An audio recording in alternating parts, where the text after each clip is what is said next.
আরে ছোট বউ, তোমরা খাইতে বয়ে গেছো? কই আমাকে তো একটু ডাকলা না। এই বসো বসো। ছোট বউ, অনেক খিদা লাগছে, দাও খাওন দাও করে। এই ছোট লোক ভিখারি চাষা কথা কথা কিরে নেহা, এইসব ভিখারি চাষাদের সাথে বসে আমরা খাবো, তাও এক টেবিলে? অসম্ভব। এই আপনারা ডাইনিং টেবিলে কেন খাবার খেতে আসছেন? আপনাদের ক্ষুধা লাগছে, আপনারা আমারে বলতে পারতেন, আমি খাবার নিয়ে দিয়ে আসতাম। আপনারা ডাইনিং টেবিলে কেন এসে বসতেন? ছোট বউ, আমরা ডাইনিং টেবিলে এসে বসছি, তাতে কি হয়েছে? আর ও তো তোমার বড় ভাসুর, তুমি ওর সাথে এইভাবে কেন কথা বলতেছো? এই, তোদের মতো ছোট লোকের সাথে কিভাবে কথা বলবে? হ্যাঁ, তোদের সাহস তো কম না? তোরা ছোট লোক হয়ে আমাদের সাথে আসছিস ডাইনিং টেবিলে খাবার খেতে? আর আপু, তোদের বাসায় যে এরকম ছোট লোক থাকে, এগুলো আমাদেরকে আগে কেন বলিসনি? আগে জানলে আমরা এই বাসায় আসতামই না। মা ওই, আপনারা আমাদেরকে এইভাবে অপমান করতে পারেন না। হ্যাঁ মানছি, আমরা গ্রামের মানুষ, গরিব, তাই বলে আমরা ভিখারি বা ছোট লোক না। আপনি মুরব্বী মানুষ, গুরুজন, আপনি আপনার সম্মানটা বজায় রাখুন। তোদের আবার মান সম্মান আছে নাকি? কিরে নেহা, তুই এখনো ওদের এখানে দাঁড় করিয়ে রেখেছিস? এই ডাইনিং রুম থেকে এখনো বের করছিস না কেন? হ্যাঁ মা, আমি এক্ষুনি ওদেরকে ডাইনিং রুম থেকে বের করে দিচ্ছি। কি হলো, আপনারা এখনো দাঁড়িয়ে থাকবেন? বের হন বলছি। ছোট বউ, তোমার আমাদেরকে এইভাবে বের করে দিতে হবে না, আমরা নিজেরাই চলে যাচ্ছি। আর শোনো, তোমারও না বুদ্ধি জ্ঞান নাই, তুমি এই ডাইনিং টেবিলে কেন আসছো খেতে? চলো আসো।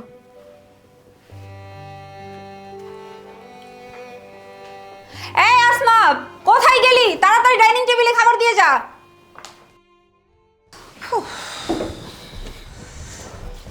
আচ্ছা নেহা, তুই এসব ভিখারি চাষাদের কেন জায়গা দিস বলতো? আরে মা আর বইলো না, ওনারা কালকেই আসছে। ওই যে শ্রাবণ, সে তো তার ভাই ভাবি ছাড়া কিচ্ছু বোঝে না। ও কি বোঝে নাকি শহরের কালচার সম্পর্কে, আমাদের মান সম্মান স্ট্যাটাস সম্পর্কে? আমি তো কবেই বাসা থেকে লাথি মেরে বের করে দিতাম, ওর জন্যই তো রাখতে বাধ্য হয়েছি। শোনো, আজকের দিনের এই ঘটনার কথা শ্রাবণ যেন না জানে, তুমি ওকে কিছু বইলো না। আমরা তো 2 দিনের জন্য আসতে এখানে বেড়াতে, ও যদি এগুলো শোনে তাহলে ঝামেলা বাঁধাবে। শোনো, আমার ভাইয়ের শাশুড়ি আমাদেরকে অপমান করছে, তাতে আমি কিছু মনে করি না, তাতে আমার কিছু আসে যায়ও না। কিন্তু আমার ভাইয়ের বউ, ও কীভাবে আমাদেরকে অপমান করে, এটা তো আমি কিছুতেই মানতে পারতেছি না। আরে আমরা কি এখানে ভাতের অভাবে আইছি? ভাত খাইতে আইছি? আমরা আইছি একটা বিপদ বইটা। ডাইনিং টেবিল বলে নাকি তাদের মান সম্মান থাকে না?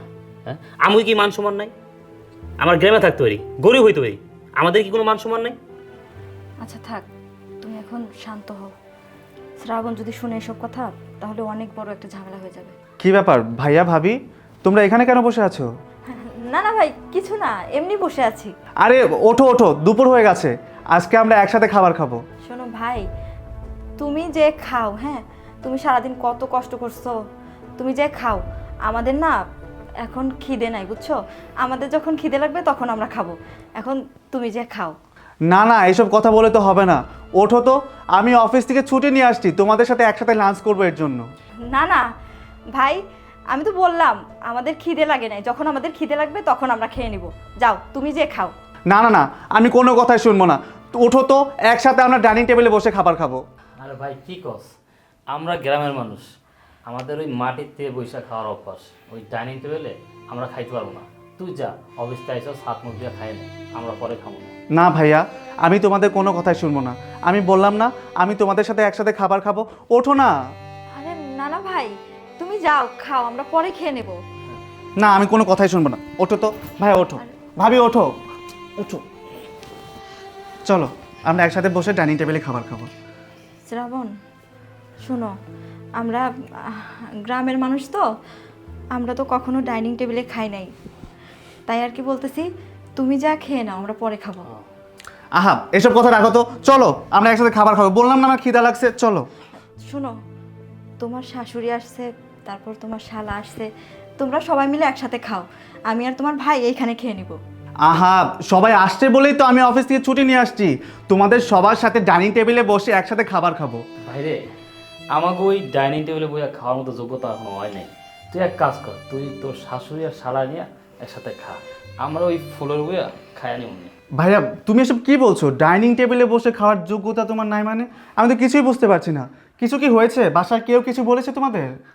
আরে না না, কিছু হয়নি। কে কি বলবে আমাদেরকে? কেউ কিছু বলেনি। না, আমার মনে হচ্ছে তোমরা কিছু একটা লুকানোর চেষ্টা করছো আমার কাছ থেকে। আসলে ভাই, আমরা গেছিলাম ডাইনিং টেবিলে খাওয়ার জন্য, কিন্তু ডাইনিং টেবিলে বসার পর তোর শাশুড়ি, তোর শালা, তোর স্ত্রী আমাদেরকে অপমান করে ডাইনিং টেবিল থেকে উঠাই দিচ্ছে। তারা বলছে আমরা নাকি তাদের সাথে বসে একসাথে খাইলে তাদের মান সম্মান থাকবে না। কি? ওদের এত বড় সাহস? ওরা তোমাকে এসব বলেছে? হ্যাঁ, চলো আমার সাথে, চলো ডাইনিং টেবিলে, তারপর দেখাচ্ছি মজা। চলো। ভাই শ্রাবণ, তুমি শান্ত হও। কি শান্ত হব? চলো আমার সাথে, আসো ভাবি।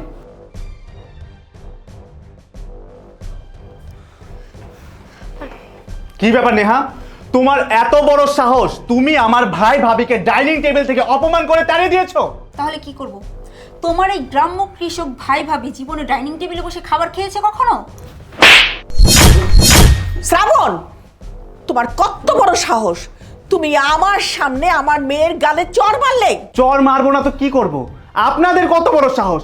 আপনারা সবাই মিলে আমার ভাই ভাবিকে অপমান করে ডাইনিং টেবিল থেকে উঠিয়ে দিয়েছেন। আমার ভাই ভাবি ডাইনিং টেবিলে বসে খাবার খেলে আপনাদের মান সম্মান চলে যায়। এত মান সম্মান আলা হয়ে গেছেন আপনারা। দুলা ভাই, আমাদের স্ট্যাটাস সম্পর্কে কি আপনার কোনো ধারণা নেই? আশা করি আপনি খুব ভালো করে জানেন আমরা কাদের সাথে চলাফেরা করি, কাদের সাথে উঠবস করি। হ্যাঁ, আপনার এই ভিখারি ভাই ভাবির মতো লোক তো আমরা আমাদের বাসার কাজের লোকও রাখি না। আর ওনাদেরকে ডাইনিং টেবিল থেকে উঠিয়ে দিয়েছে, তাতে কি হয়েছে? এটা নিয়ে তো এত সিন ক্রিয়েট করার কিছু নেই। চুপ, একদম চুপ, বেয়াদব কোথাকার। চাপকে তোমার সব কটে দাঁত ফেলে দেবো। তুমি কাদেরকে ভিখারি বলছো? ওনারা আমার ভাই ভাবি। শ্রাবণ, তুমি এসব কি শুরু করছো বলো তো? তুমি আমাদের জন্য এইভাবে সংসারে অশান্তি করো না। ভাবি, তুমি চুপ থাকো। আমি কোনো অশান্তি করছি না।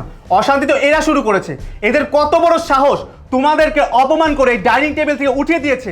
তো ওরা বলছে এখানে খাবার খেলে নাকি ওদের মান সম্মান চলে যায়। এত মান সম্মান আলো হয়ে গেছে ওরা। শ্রাবণ, হয়েছে তো, অনেক বলছো, এইবার চুপ করো।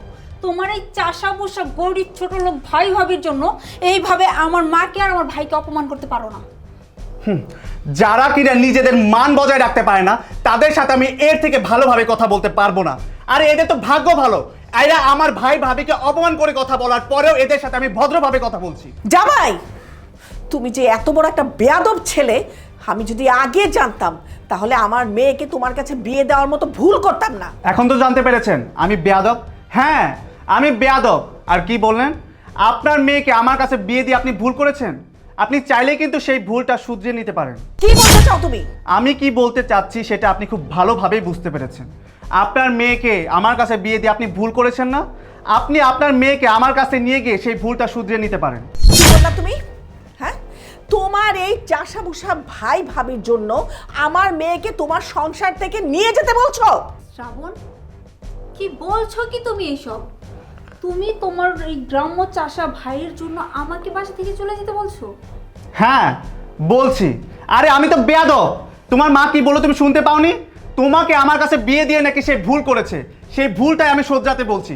আর তাছাড়া আমিও তোমার মতো মেয়ের সাথে সংসার করতে চাই না যে কিনা আমার ভাই ভাবিকে সম্মান করতে পারে না। শ্রাবণ, বেয়াদব কোথাকার! বাড়িতে আসা মেহমানের সাথে কীভাবে কথা বলতে হয় সেটা তুই জানোস না? হ্যাঁ, আমি গরিব হতে পারি, কিন্তু আমি তোর এই শিক্ষা দিই নেই। কিন্তু ভাইয়া, তুমি আমাকে এই শিক্ষা দিয়েছো যে অন্যায়কে প্রশ্রয় না দেওয়া। আমি অন্যায়কে প্রশ্রয় দিচ্ছি না। ওদের কত বড় সাহস, ওরা তোমাদেরকে অপমান করেছে। মা চলো, আমরা আর এক মুহূর্তও এখানে থাকবো না। হ্যাঁ, একদম ঠিক বলেছিস, চল। এই দাঁড়ান, কোথায় যাচ্ছেন? যাওয়ার আগে আপনার মেয়েকে নিয়ে তারপরে যান। শ্রাবণ, বেয়াদব, থাপড়ে তোর দাঁত ফালা দিব। বাড়ির বউ কোথায় যাবে? হ্যাঁ, ফাজিল, বেশি বুঝোস? বড় ভাই থাকতে ভাইয়ের উপর দিয়ে সিদ্ধান্ত নেস? শোন, বাড়ির বউ কোথাও যাবে না, এইখানেই থাকবে। ঠিক আছে ভাইয়া, আমি তোমার কথা মেনে নেব, তবে আমার একটা শর্ত আছে। ওর মা আর ভাই যদি আমার বাসায় আর কোনোদিন না আসে তাহলে আমি ওর সাথে সংসার করব। ঠিক আছে, আমার মা আর ভাই এই বাড়িতে আর কোনোদিনও আসবে না। মা, ভাইয়া, তোমরা এক্ষণ আমার বাসা থেকে চলে যাও, আর কোনোদিনও আমার বাসায় আসবা না। তোমরা আমার সংসারে এসেই অশান্তি লাগাও, যাও।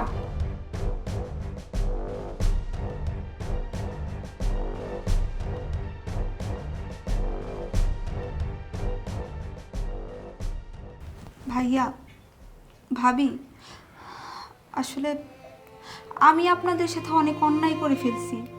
আমি কথায় কথায় আপনাদেরকে অপমান করছি, ছোট করছি। আমি ভুল করে ফেলছি ভাই, আপনি আমার মাফ করে দিবেন। ভাবি, আমি আপনার সাথে অন্যায় করছি, আমারে প্লিজ মাফ করে দিবেন। আমি তো আপনাদের ছোট বোনের মতোই। আমি বুঝে বা না বুঝে আপনাদেরকে অনেক সময় অনেক ধরনের কথা বলছি। প্লিজ কিছু মনে রাখবেন না, আমাকে মাফ করে দিবেন। না না, তুমি যেহেতু তোমার ভুলটা বুঝতে পারছো, মাপ চাইতেছো, এইখানে আর কি বলা আছে বলো? আমরা মাফ করে দিছি। কি